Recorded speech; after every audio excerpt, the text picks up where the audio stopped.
Najua nitakuwa nimekushtua sana, lakini huo ndio ukweli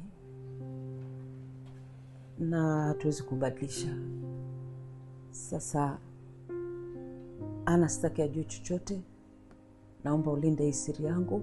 Nunua hiyo damu kwa gharama yoyote ile. Asijue chochote, manake akijua itampa wakati mgumu sana.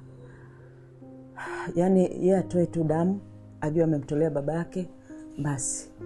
Chochote kile utaniambia, naomba tafadhali sana. Glory, hii inatisha. Yaani kila kukicha familia yenu kuna jambo jipya. It was a mistake ambayo tumecreate tangia mwanzo. Na najua it's a problem, lakini imeshatokea. So lazima tu protect hii hali mpaka ukweli utapojulikana, and then well, itakuwa itavyokuwa. Naomba tafadhali unisaidie kwa hili.